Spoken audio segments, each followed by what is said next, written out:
ඔහුගේ දෑස් මිනුක දෑසා එකට ගැටී දිලිසෙන්නට වුණා. එකවරම වතුර වීදුරුව පස්සකින් තැබූ අර මනුස්සයා මිනුකව වැළඳගත්තේ මගේ පුතේ යයි කියමිනි. මිනුක දැඬෙන ස්වරයකින් තාත්තා යයි කීවේ කුඩා දරුවෙකු ලෙසටයි. ඒ දෙස බලා වුන් නිසැලිට මේ කවුරුන්දැයි වටහා ගැනීමට හැකි විය. එන්න දුවේ, අම්මා නැති මේ ගෙදර අද ඉඳන් ඔයා තමයි මේ ගෙදර ශ්‍රියා කාන්තාව වෙන්න ඕන. මිනුකගේ තාත්තා නිසැලිගේ අතින් අල්ලගෙන ගෙට එක්කන් ගියා. නිසැලිට මෙතන මොනවද වෙන්න කියලා හිතා ගන්න බැරි වුණා. අපි ගේ ඇතුළට යනකොට ගේ ඇතුළේ ගොඩාක් අය හිටියා. කන්ග්‍රැචුලේෂන් නිසැලි. මිනුක දෙන්නටම හැමෝටම එකවර කෑ ගහගෙන ඇවිත් අපිට විශ් කළා. ශකිල සර්, චේතනා මැඩම්, ලෝචි, බිනුර, සුදු නැන්දි එයාලා හැමෝම හිටියා. හදිසියේ වුණ දෙයක් නිසා අපි චූටි පාටියක් ගත්තේ අංකල්ගේ ඕනකමට.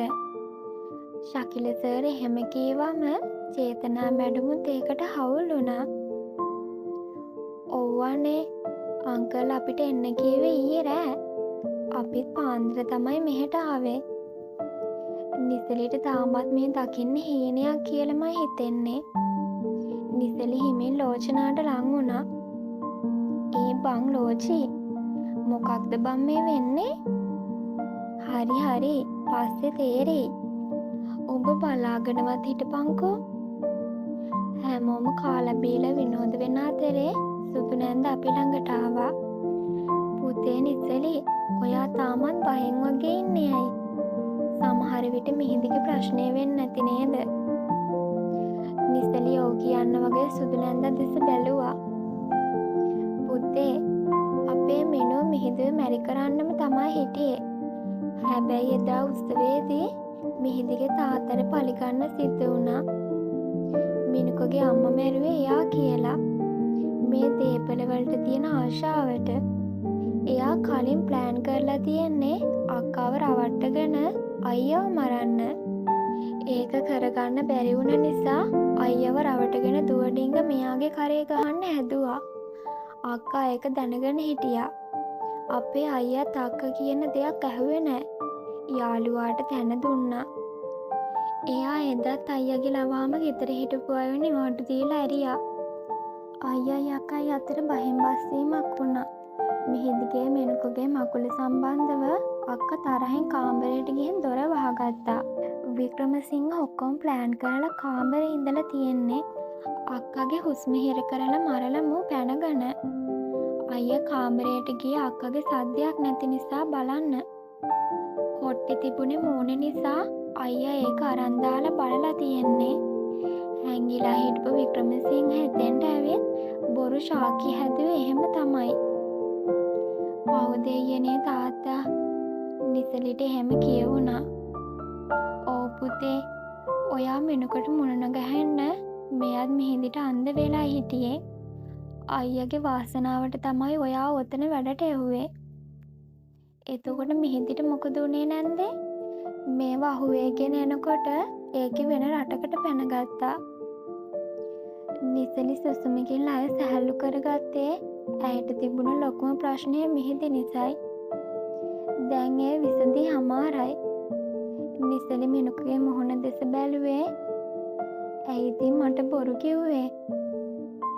"මම ඇත්ත කීවත් ඒ වෙනකොට ඔයා පිළිගන්න තත්ත්වෙක හිටියේ නෑ. ඒ නිසා මුලදි කිව්ව බොරුව දිගටම තියාගන්න යම් හේතු මත බොරුකාරයා." මිනුකගේ කතාවට සුදු නැන්දටත් නිසැලිටත් හිනා ගියා.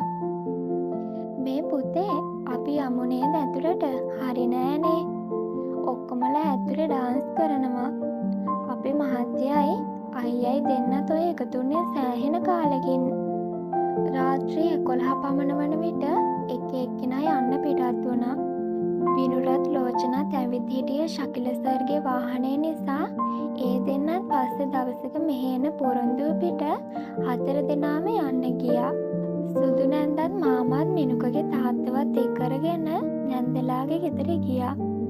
අවසානයට ගෙදර ඉතිරි වුණේ ගෙදර වැඩට ඉන්න රාදයි වේලුයි විතරයි.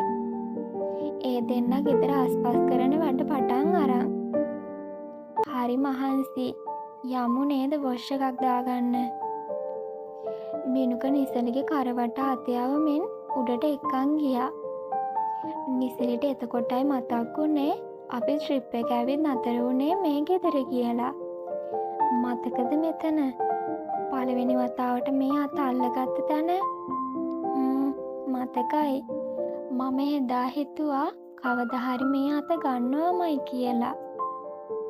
එන්න මේ තමයි මගේ රූම් එක. එදා ඔයාලා හිටියේ මේකේ. ඉස්සරලා මම හිටියේ පහළ. එදා ඉඳලා මේ කාමරේ මගේ වුණා. අපි කාමරයට ඇතුල් වෙනකොටම නිසලි දැක්කේ නිසලිගේ පින්තූරයක් කණ්ණාඩි මේසෙ උඩ තියෙනවා. මොනාද බලන්නේ? ඔය ඉන්නේ මගේ වයිෆ්. ලස්සනයි නේද? හැබැයි වසයි වගේ ටිකක්. අපි දෙන්න නාලා ඇවිත් ඇඳට වැටුණා විතරයි. ගමන් මහන්සියටද කොහෙද? හොඳට නිින්ද ගියා. උදේ වේලු තේක අරන් ඇවිත් කතා කරනකොටයි අපට ඇහැරුණේ. තේක බොන ගමන්ම මිනුක නිසලි මම අද අනුරාධපුරේ ගිහින් සතියක් විතර නිවාඩුවක් දාලා එන්නම්. අනේ එතකොට මම මේ තනියමනේ. බය වෙන්න එපා. වේලුයි රාදයි හරි හොඳයි. ඔයා හොඳට බලාගනි. මිනුක අනුරාධපුරේ ගියාට පස්සේ නිසලිට තනිකමක් පාළුවක් දැනුණත් හැම වෙලේම මිනුක කෝල් කරපු නිසා නිසලි හිත හදාගෙන හිටියා. මිනුක දින කිහිපයක්ම ඉඳලා නැවත නුවරඑළියට ආවේ ට්‍රාන්ස් එකක් හදාගන්නම. නිසලිට ඒක ලොකු සතුටක් වුණා. දැන් ඉතින් අර හිටිය වගේම ඉන්න පුළුවන්. හොස්පිටල් එකත් මේ ළඟ තියෙන්නේ. ඔයාගේ ළඟටම වෙලා ඉන්න පුළුවන්. මිනුක නිසලිගේ මුහුණට එබෙමින් කැඳිරුවේය. ඒ හිටිය වගේ නම් ඉන්න බෑ. අපි එහෙ හිටියේ කාමර දෙකකනේ. අම්බෝ මේකේ තියෙන වල්කම. මිනුක නිසලිගේ නහය මිරිකමින් කීවේය. ඕයි මට රිදෙනවා. ආයිත් කිසිම දවසක රිද්දන්න නෙමේ මම ඔයාව ගෙනාවේ. දැන් ඉතින් ඔයා මගේනේ.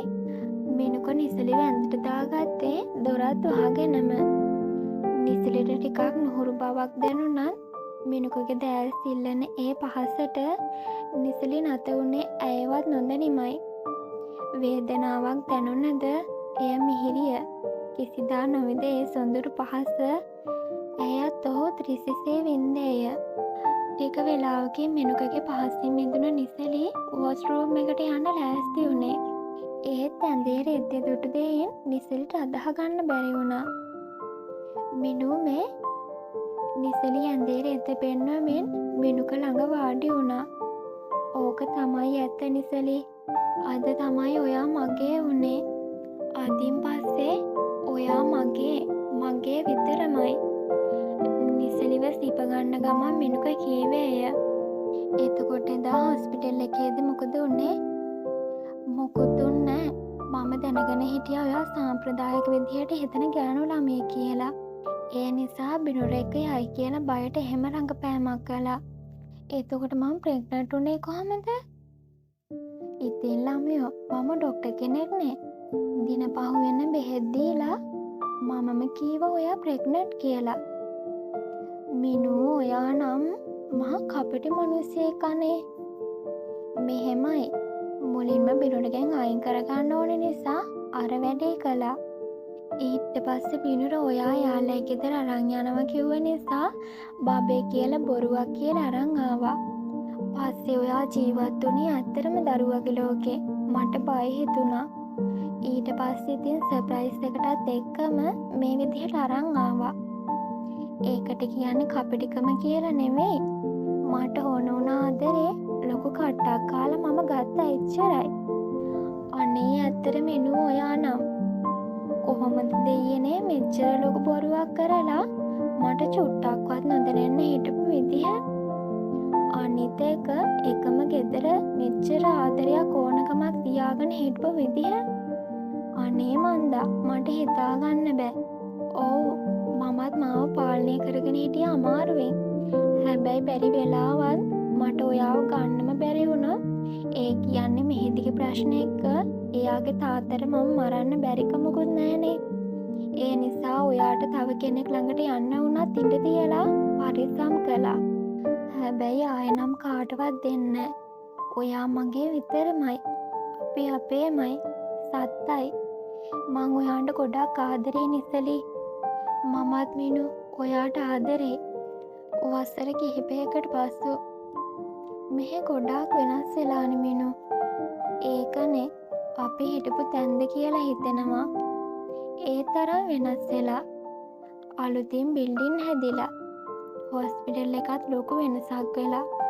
මිනුකත් නිස්සලිත් රෝහල් පරිශ්‍රයට ඇතුල් වෙනකොටම එහි කාර්ය මණ්ඩලය උණුසුම් පිළිගැනීමකින් සංග්‍රහ කළා. සර් ආයෙත් මෙහෙට ආව එක නම් අපිට හරිම සතුටුයි. මටත් එහෙමයි. කොහොමත් මම ගලින් බිඳුනවට ආසයි. සර් මැඩම් කොහෙද වැඩ කරන්නේ? මම යකල්ල හොස්පිටල් එකට ට්‍රාන්ස්ෆර් එක හදාගත්තා. නිසලි අව්‍යාජ හිනාවකින් මුව සරසා පිළිතුරු දුන්නා. දෙදෙනාම යළිත් හිටපු නිවසටම ආවේය. කරුණාවති පුරුදු සිනාවෙන්ම පිළිගත්තා.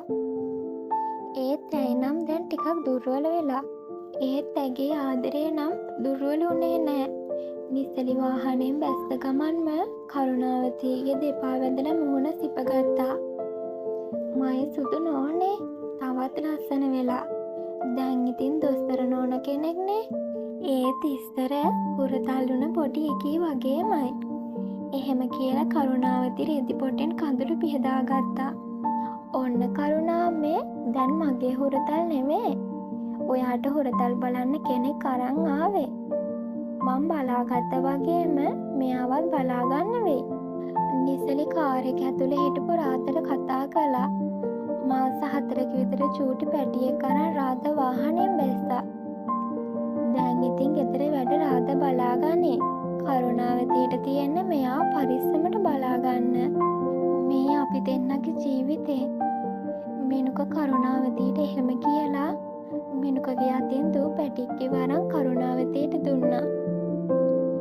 සුදු නෝනගේ පාටයි මහත්යාගේ පෙනුමයි හුරතලේ බෑ. රෝස මලක් වගේ හිනාව. දැන් ඉතින් මේ ගෙදර පහන ඔයා තමයි මැනික. කරුණාවති සිඟිද දියණිව අරන් ගේ ඇතුළට ගියා.